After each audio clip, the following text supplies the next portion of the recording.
to a scaled, profitable business was a long way off, 5 years plus out. And so what we've decided is that we're going to reallocate our capital. The division of miles per hour sizes that Ford of Europe's decision. Today, regarding employment reduction has no bearing on the previously announced launch dates for electrified vehicles. This summer's new crossover is the first step toward that. Highlights of the anticipated electrification initiatives of Ford Motor Company for North America, Asia, and Europe. Let's investigate it further. Number 1. Even though the Puma is still a huge hit in Europe, there are no electrification alternatives available for the little crossover. When an EV is introduced in 2024, that will alter. Build will only be for 3 years as the second generation is due in 2027.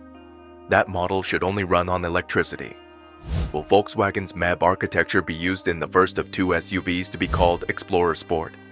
Although it hasn't been verified, that seems like a good bet for this C-segment car built in Germany. In March, it will be made public. The electric SUV was created by Ford of Europe and will be produced at the Nile facility near Cologne. This VW ID.4 Challenger should come in both rear and all-wheel drive configurations. In July of last year, Ford announced that it plans to produce 30,000 units of this type by 2023. The regional division plans to produce a total of 600,000 units of its future Volkswagen architecture EVs later this decade. However, a 2024 figure has not yet been disclosed. There should be a 6 to 7 year production cycle for the second electric crossover, or SUV, produced by Niel. Even though it won't be released until 2024, we already know that this model will primarily be a sports crossover. Think of it consequently as a VW ID.5 contender. China isn't a significant market for the Blue Oval brand, despite being a partner in multiple joint ventures. There are a number of reasons for this. Retail sales of 234,239 locally manufactured passenger cars increased by 13% year-over-year. However, the business is still dedicated to its activities, and it has been offering an electric SUV for sale there since 2019. Since its launch, the Territory EV, which is manufactured in collaboration with Jiangling Motors, has had one update, with the original motor and battery pack being replaced in 2020. The outputs are 160 PS, 16 kilowatt, and 280 nanometer, 207 pound-foot, and the battery can hold 60.4 kilowatt-hour at this point. Number 2.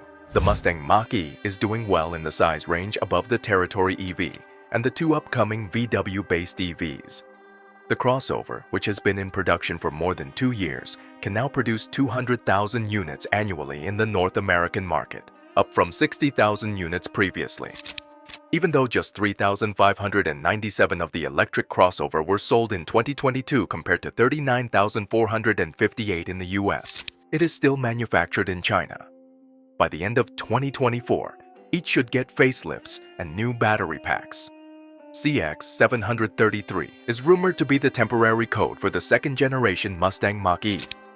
It might relocate its manufacturing to Oakville, Ontario in North America.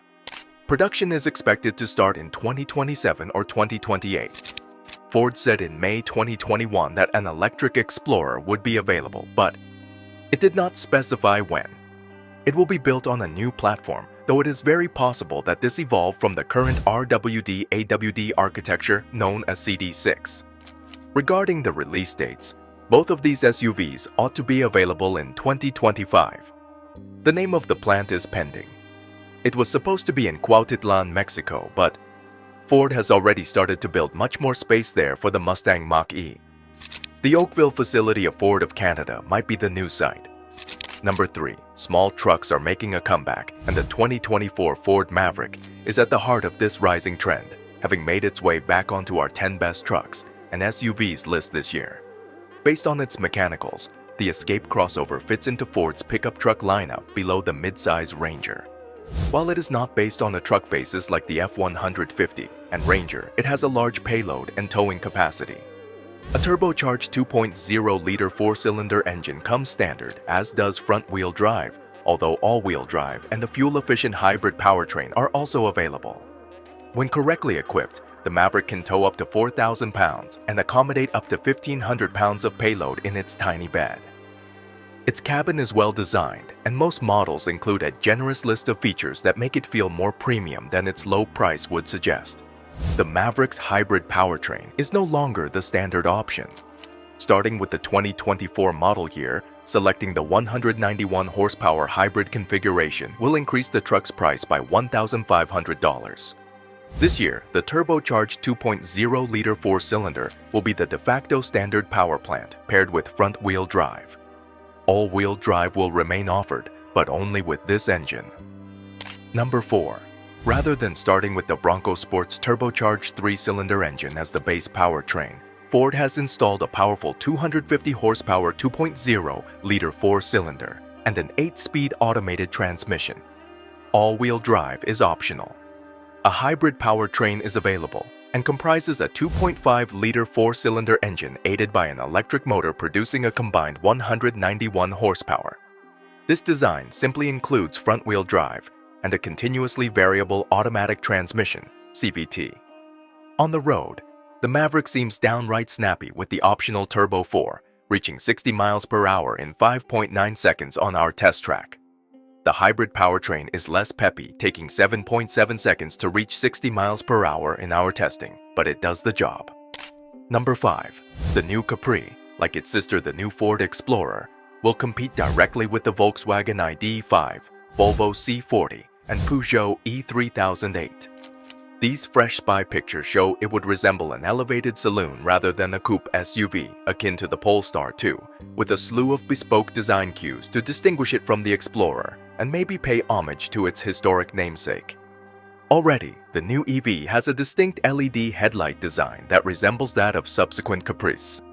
Underneath, it is likely to be technically identical to the more straight-edged Explorer, with 3 EV powertrains ranging in output from 168 bph to 335 bph, and either a 52 kWh or 77 kWh battery pack for a maximum range of approximately 300 miles.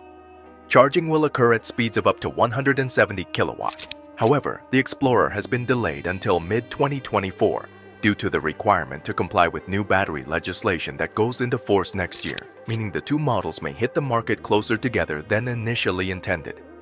And in a recent exclusive conversation with Ford's Europe chief designer Amco Leenaerts, we learned exactly how crucial historic nameplates will be for the company as it moves forward with its electric revolution. Leenaerts spoke eagerly and passionately about the next step in the company's future as he guided. The CEO's announcement of 5 new Ford models for 2024 marks the beginning of a fascinating chapter in the automotive industry. The announcement not only excites vehicle aficionados, but also has repercussions across the whole automotive scene. We sincerely hope you found it educational and useful. Please give it a thumbs up and share it with your friends and family.